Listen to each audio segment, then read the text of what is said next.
Bienvenido a Saboreando la Palabra, el comentario a las lecturas de la Misa Dominical.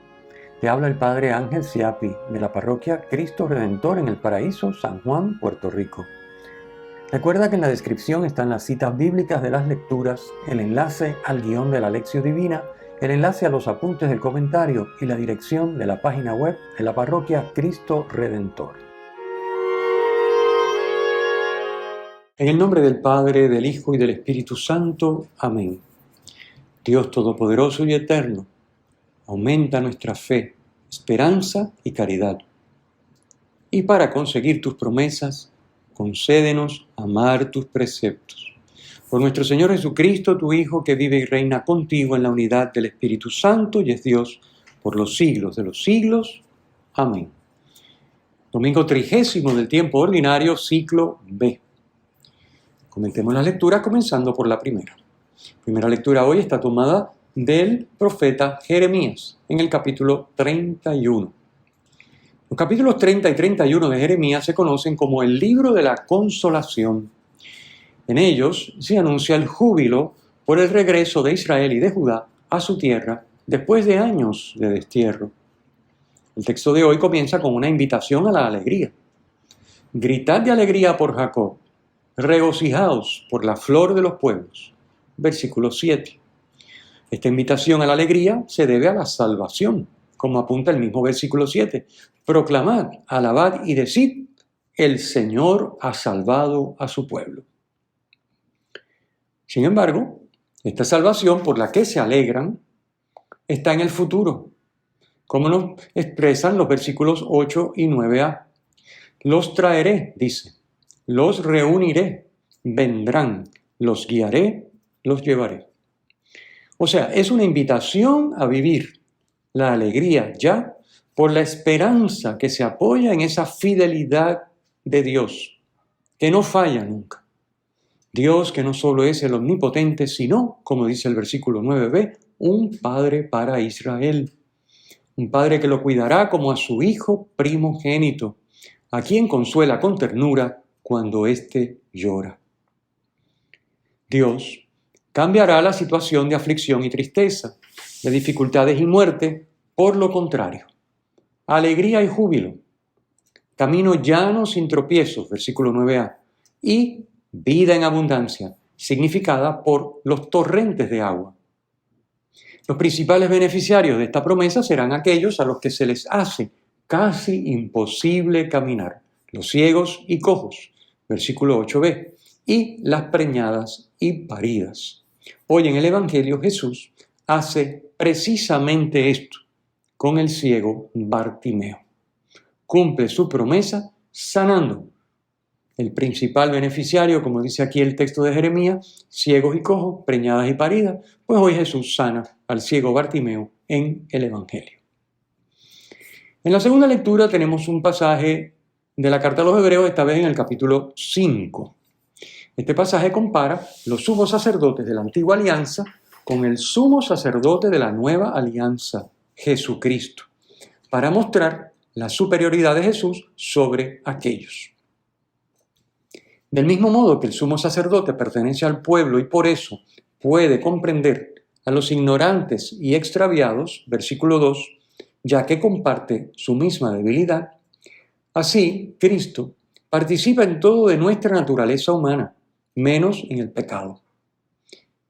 Él es el único que puede ser mediador entre Dios y los hombres, porque es Dios y es hombre. Sin embargo, el sumo sacerdote sí tiene pecados propios y por eso, a diferencia de Cristo, tiene que ofrecer sacrificios por sus propios pecados como por los del pueblo, como nos dice el versículo 3. El sumo sacerdote no elige serlo, ni se nombra a sí mismo, sino que es llamado por Dios. Del mismo modo, Cristo recibió la dignidad de sumo sacerdote de su Padre. La recibió de aquel que le dijo, tú eres mi hijo, yo te he engendrado hoy. Versículo 5. Y su sacerdocio es para siempre, no pasa y deja superado cualquier otro tipo de sacerdocio. Pasemos entonces al Evangelio. El Evangelio encontramos un texto que sigue inmediatamente al del domingo anterior, capítulo 10. Hoy comenzamos a leer a partir del versículo 46. En el domingo anterior Jesús ha dejado claro que viene a servir. En el de hoy, eso es exactamente lo que hace con el ciego Bartimeo. Bartimeo significa hijo de Timeo. En aquel, los hijos de Zebedeo, o sea, el domingo pasado, que van caminando con Jesús hacia Jerusalén, buscan sentarse en puestos de influencia en el reino. Hoy, Bartimeo, cuya ceguera física lo convierte en marginado sin otra opción que sentarse a pedir limosna para sobrevivir, le grita a Jesús. De un brinco se levanta y, sanado de su ceguera, comienza a seguirle hacia Jerusalén. Este es el último milagro de Jesús que narra el Evangelio de Marcos. Fijémonos que tanto a los zebedeos como a Bartimeo, Jesús les pregunta lo mismo. A los zebedeos le dijo el domingo pasado, ¿qué queréis que haga por vosotros? Y hoy le dice a Bartimeo, ¿qué quieres que te haga? Versículo 50.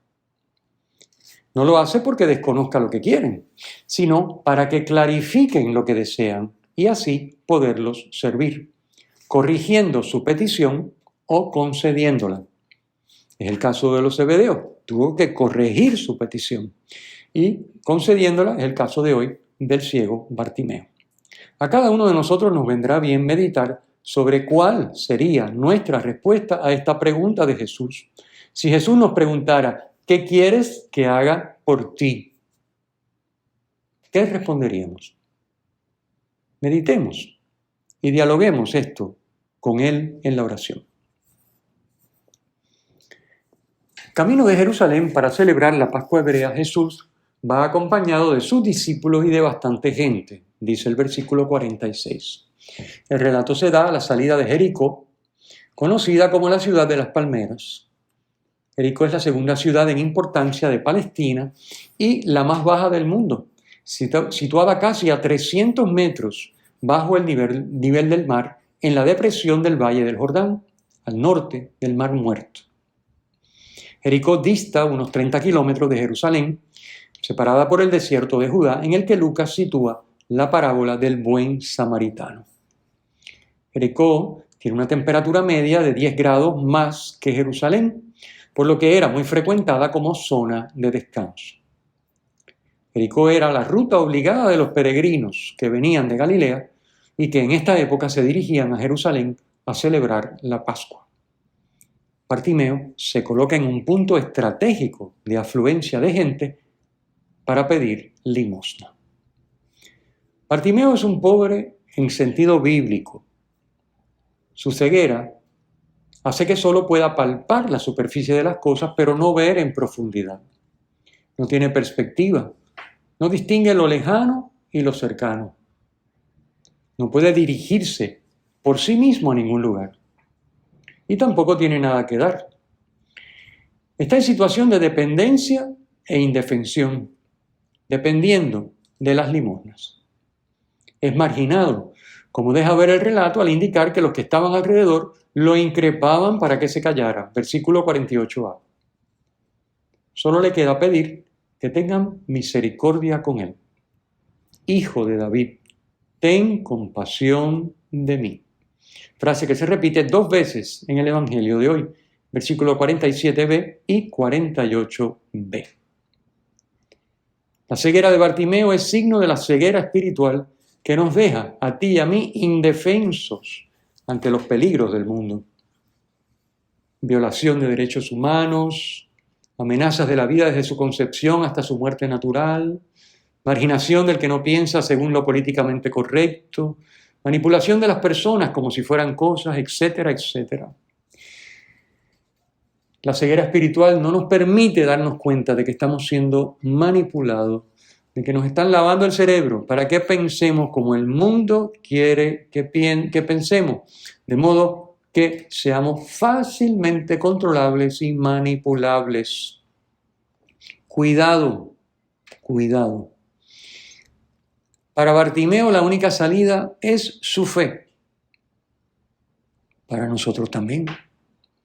La fe le alcanza a Bartimeo la curación para poder ser el discípulo que sigue al Maestro a su Pascua hacia la casa del Padre, es decir, la salvación. Así le dice Jesús en el versículo 52, anda, tu fe te ha salvado. También para nosotros la única salida es la fe en Jesús para alcanzar la sanación y vivir un discipulado en profundidad que no se contente con prácticas superficiales y esporádicas mientras se vive según los criterios del mundo, sino que nos permita ver como Dios ve para seguir a Jesús por el camino a Jerusalén, para dar la vida por amor. Esto es muy importante, muy importante. Es decir, no es una práctica religiosa que se limita a hacer lo mandado y punto. Es decir, voy a la misa, me confieso una vez al año, lo que hay que hacer. Pero vamos, sin ningún tipo de complicación y un impacto mínimo sobre mi vida. Lo que sí tiene un impacto mínimo, muchísimo más grande sobre la vida de estas personas sería el mundo comunicado por activa y por pasiva a través de los medios de comunicación y del cual nos dejamos lavar el cerebro. Es decir, pensamos como piensa el mundo, aunque vayamos a misa y nos confesemos, si es que nos confesamos. Así que, ven el problema. Estamos hablando de personas practicantes, no creyentes. Llevan a cabo una práctica religiosa, pero como no creen, no se fían de Jesús, como se fió Bartimeo. Cuando Jesús lo llamó, él dio un brinco y soltó el manto. Se fió de Jesús. Entonces, si no nos fiamos de Jesús, el mundo hace estragos. Y entonces no podemos vencer esos criterios que se nos imponen desde fuera y que nos lavan el cerebro para que pensemos como el mundo quiere que pensemos y seamos, como dije, manipulables. En el caso de Bartimeo, él se sirve del oído para enterarse de que Jesús pasa por allí y pedir su ayuda. Primero lo llama Hijo de David, 2 veces, versículo 47b y 48b, un título que significa Mesías. Después lo llama Rabuní, versículo 51b, que significa mi maestro. Bartimeo reconoce a Jesús como el Mesías y pone su confianza en él. Jesús, que a lo largo del Evangelio siempre ha mandado a guardar silencio sobre su mesianismo, esta vez no lo hace. La fe de Bartimeo supera los obstáculos de su ceguera e indigencia y de los que le mandan callar. Por su fe, es capaz de despojarse enseguida de un salto de su manto. El manto era el signo de sus seguridades. Fíjense que el manto le servía para cubrirse por la noche y para recoger las limosnas por el día.